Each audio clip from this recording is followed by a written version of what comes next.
In the modern world, of course, there is no word for what I do beyond craftsman. In medieval terms, I could be a cutler, I could be an armourer. If I make crossbows, I could be a bowyer. It's a job that was redundant 500 years ago, for goodness sake.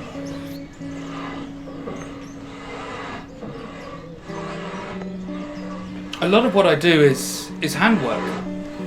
And it's the same processes, the same procedures, the same materials that my medieval ancestors were using 500, 600, 800 years ago.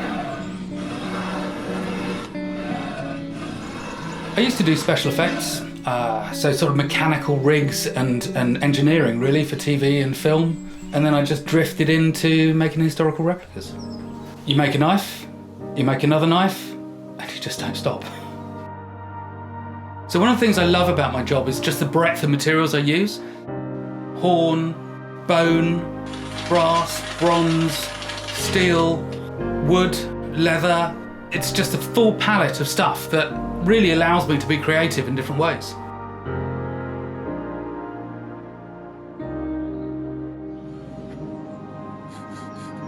I love the engineering side of crossbows because they, on the surface, look really simple, but actually they're really complicated. I've been making them for 12 years now, and still, when I make them, there are things I go, I see. Now I understand, 12 years later.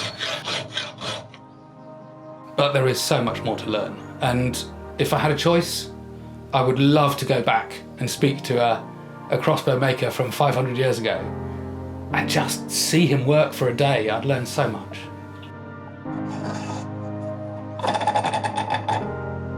And we know amazingly little about them historically, and that got me interested in making them, just to find out what they did and how they did it.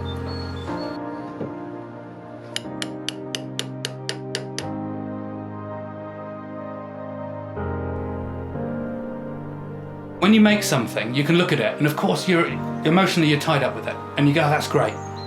But actually, if you look back on it 2 years or 3 years later, and you still think it's good, that's when it really gives you the warm feeling that you got it right.